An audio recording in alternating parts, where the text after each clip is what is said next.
Collagen supplement ගැන තාමත් ගොඩ දෙනෙක්ට ලොකු ප්‍රශ්න තියෙනවා. ඒකට හේතුව තමයි සමහර අය කියනවා ඒකේ ඉෆෙක්ට් එකක් තියෙනවා, ඒකේ ප්‍රතිඵල තියෙනවා. හැබැයි සමහර අය කියනවා ඒකේ ප්‍රතිඵල නැහැ කියලා.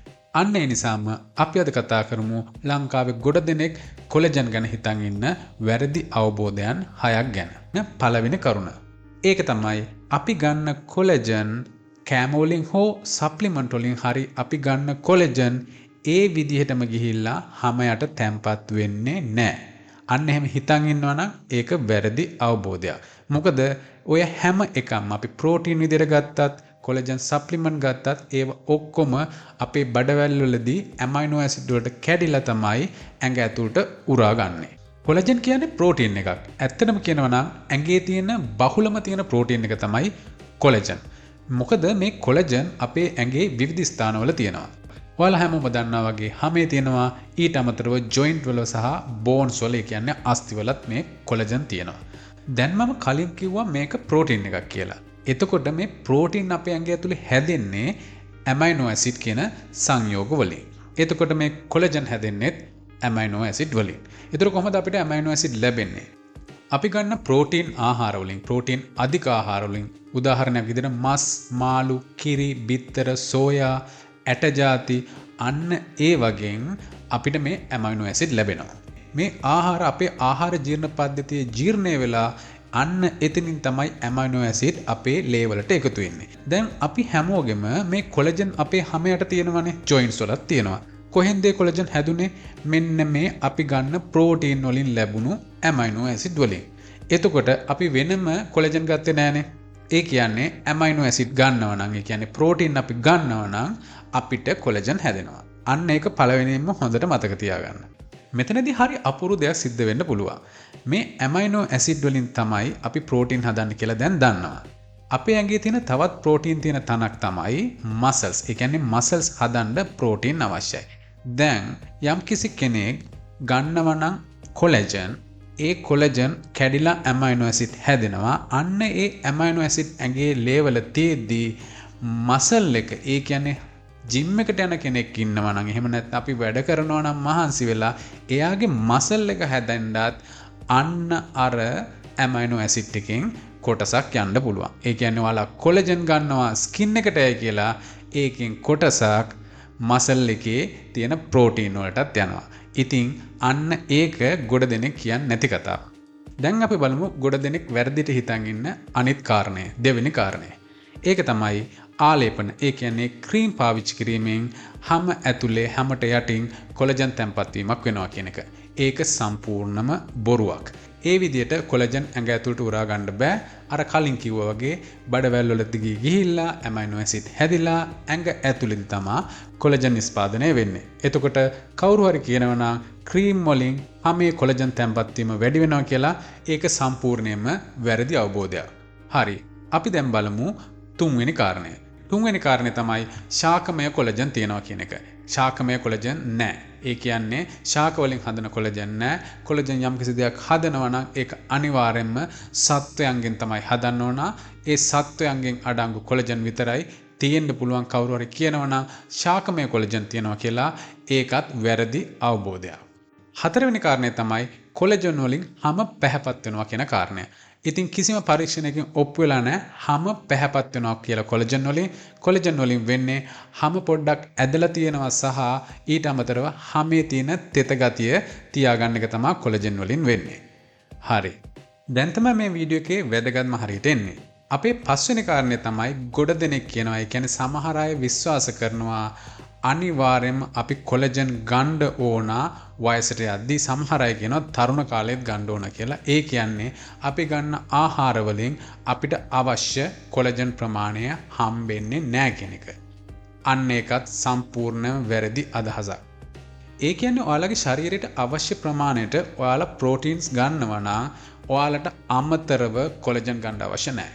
ඒ කියන්නේ කිරි, බිත්තර, මස්, මාළු වගේ දේවල් වලින් ඔයාලා ප්‍රෝටීන් ගන්නවා නම්, එහෙම නැත්නම් ඔයාලා මස් අනුභව කරන්නේ නැති කෙනෙක් නම්, වේගන් හරි වෙජිටේරියන් කෙනෙක් නම් අන්න ඒ ප්‍රෝටීන් තියෙන අනිත් වේගන් ආහාර ඒ කියන්නේ ශාකමය ආහාර සෝයා වෙන්න පුළුවන්, මුං ඇට කඩල කව්පි වෙන්න පුළුවන්. අන්න ඒ වගේ ප්‍රෝටීන් බහුල ආහාර වල ගන්නවා නම් ඔයාලට අමතරව කොලජන් අවශ්‍ය වෙන්නේ නැහැ. මොකද ඒ ප්‍රෝටීන් වලින් ඔයාලගේ කොලජන් නිෂ්පාදනයට අවශ්‍ය සියලුම ඇමයිනෝ ඇසිඩ් ටික හම්බෙනවා. කොලජන් වල තියෙන්නේ ඇමයිනෝ ඇසිඩ්. කොලජන් බිව්වහම අන්තිමට ඇඟට ලැබෙන්නේ ඇමයිනෝ ඇසිඩ්. ඔයාලා පරිප්පු කෑවත් හම්බෙන්නේ ඇමයිනෝ ඇසිඩ්. මස් කෑවත් හම්බෙන්නේ ඇමයිනෝ ඇසිඩ්. සෝයා කෑවත් හම්බෙන්නේ ඇමයිනෝ ඇසිඩ්. ඔය මොනා කෑවත් ඇඟ ඇතුළේදී හම්බෙන්නේ ඇමයිනෝ ඇසිඩ්. කොලජන් වල විශේෂයෙන්ම තියෙන්නේ ග්ලයිසින්, ප්‍රෝලීන්, හයිඩ්‍රොක්සි ප්‍රෝලීන් කියන ඇමයිනෝ ඇසිඩ් ටික. අන්නේ ඇමයිනෝ ඇසිඩ් ටික වලට අනිත් ආහාර වලින් ලැබෙනවා නම් කොලජන් බොන්න අත්‍යවශ්‍ය නැහැ. ඉතින් මේක අනිවාර්යයෙන්ම විටමින් C වුණත් තවත් දේවල් ගන්න තියෙනවා මේ සමගම කොලජන් හොඳට ඇඟට අවශෝෂණය වෙන්න. අන්න ඒ සම්බන්ධ වීඩියෝ එකක් අපි මෙන්න මේ වීඩියෝ එක කරලා තියෙනවා. මේ වීඩියෝ එක ඉවර වුණාම ඒකත් හිමීට ගිහින් බලන්න.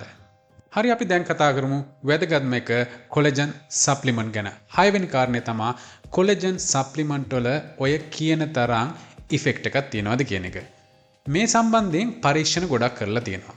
විශේෂයෙන්ම මේ පරීක්ෂණ ගැන කියන්න ඕන. මේ පරීක්ෂණ කරලා තියෙන්නේ ඉතා කුඩා පිරිසක් යොදාගෙන. ඒ කියන්නේ ඒකට සම්බන්ධ කරගෙන තියෙන කාන්තාවන් ප්‍රමාණය ඉතා කුඩා.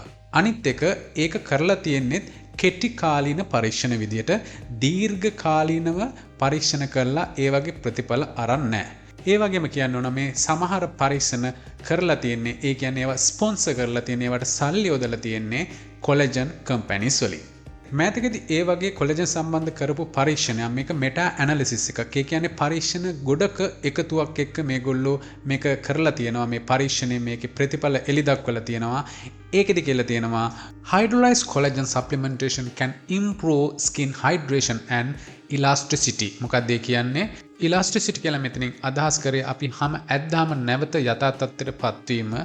අන්න ඒක සහ හැමේ තියෙන තෙත ගතිය රඳා පවතීමට හැකියාවක් තියෙන්න පුළුවන් කියලා මෙන්න මේ සප්ලිමන්ට් ගත්තාම මේ පරීක්ෂණයෙන් ඔප්පු කරලා තියෙනවා. හැබැයි අන්තිමට ඒගොල්ලෝ මෙහෙමත් කියනවා මේ පරීක්ෂණය තවත් ගොඩ පිරිසක් යොදාගෙන large scale එකකින් මම කලින් කිව්වා පරීක්ෂණ ගොඩක් කරලා තියෙන්නේ කීප දෙනෙක් යොදාගෙන කාන්තාවන් මෙයාලා සජෙස්ට් කරනවා මෙයාලා කියනවා ගොඩ පිරිසක් යොදාගෙන මේ පරීක්ෂණය කරන්න ඕන හරියටම මේ වගේ ඉෆෙක්ට් එකක් මේ වගේ ප්‍රයෝජනයක් තියනවාද කියලා හරියටම කියන්න ලොකු පරීක්ෂණ පවත්වන්න ඕන කියලා ඒගොල්ලෝ අන්තිමට සජෙස්ට් කරනවා ඒගොල්ලෝ කියනවා. ඒක තමයි මම කලින් කිව්වේ මේ පරීක්ෂණ කරලා තියෙන්නේ පොඩි පිරිසක් යොදාගෙන ඒ වගේම ගොඩ කාලයක් මේගොල්ලෝ මේක බලලා නැහැ කෙටි කාලීනව තමයි බලලා තියෙන්නේ. මේ හැම පරීක්ෂණයකින්ම කියලා තියෙන්නේ මේකේ මේ කොලජන් සප්ලිමන්ටේෂන් එකේ මැජිකල් රිසල්ට් එකක් නෑ. එකපාරම ලොකුවට එකපාරම අපේ ඇඟ ෂයින් වෙලා ලස්සන වෙලා දීප්තිමත් වෙලා එන එකක් නෙමෙයි. මේක ග්‍රැජුවලි වෙන එකක් තියෙන්නේ. මේක අඩුම තරමේ ග්‍රෑම් 2.5 සිට ග්‍රෑම් 10 වගේ ප්‍රමාණයක් දිනපතා මාස 3ක්වත් ගන්න ඕන. එහෙම ගත්තත් මේකේ 100% ඉෆෙක්ට් එකක් තියෙනවා කියලා ඒගොල්ලෝ කියලා නැහැ. මේකේ මොඩස්ට් ඉෆෙක්ට් එකක් තියෙනවා කියලා කියන්නේ ඒ කියන්නේ සුළු ප්‍රමාණයක ඉෆෙක්ට් එකක් තියෙන්න පුළුවන්. ඒ වගේම මේක මාස 3කට වඩා ඒගොල්ලෝ පරීක්ෂණ පවත්වලා නැහැ. මාස 3න් පස්සේ මොකද වෙන්නේ කියලා කියලාත් නැහැ. ඒ වගේම මේක කියලා නැහැ wrinkles ගැන. ඒ කියන්නේ හැමේ ඉරි ඇකිලීම් ගැන මුකුත් කියලා නැහැ. හැබැයි මෙන්න මේ පෙබරවාරි මාසේ මේ අවුරුද්දේ පෙබරවාරි මාසේ BBC එකේ පළවෙච්චි ආටිකල් එකක් මම දැක්කා. සයන්ටිස්ට්ලා කියලා තියෙනවා අලුත් පරීක්ෂණ වලින් ඔප්පු වෙලා තියෙනවා මේකේ තෙතමනය සහ ඉලාස්ටිසිටි එක විතරයි වෙනස් වෙන්නේ. wrinkles ඒ කියන්නේ හැමේ ඇකිලීම රැලි ගැහිීමට කිසිම ඉෆෙක්ට් එකක් නැහැ කියලා පරීක්ෂණයෙන් ඔප්පු වෙලා තියෙනවා. අන්න ඒ ආටිකල් එක තමයි මෙන්න මෙතන මම මේ සඳහන් කරලා තියෙන්නේ. ඉතින් මේ කරුණු සියල්ලත් එක්ක දැන් ඔයාලට තීරණය කරන්න පුළුවන් කොලජන් සප්ලිමන්ටේෂන් එකක් ගන්නවද නැද්ද? සල්ලි තියෙනවා නම් ටිකක් අරන් බලනවද? සල්ලි නැත්නම් බොරුවට සල්ලි වේදම් කරන්න ඕනද? අන්න ඒ වගේ ඔයාලට තීරණය කරන්න පුළුවන්. මෙතනදී විශේෂයෙන්ම මතක තියාගන්න ඕන දෙයක් තියෙනවා.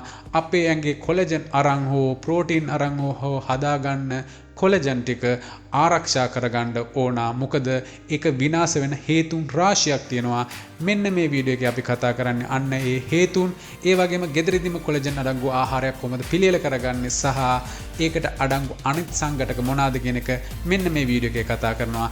ඒ වීඩියෝ එකත් බලන්න. එහෙනම් අපි සබස්ක්‍රයිබ් කරලා තියාගන්න. තවත් මේ වගේ වීඩියෝ එකකින් හමු වෙනතුරු ඔයාලා හැමෝටම සුබ දවසක්.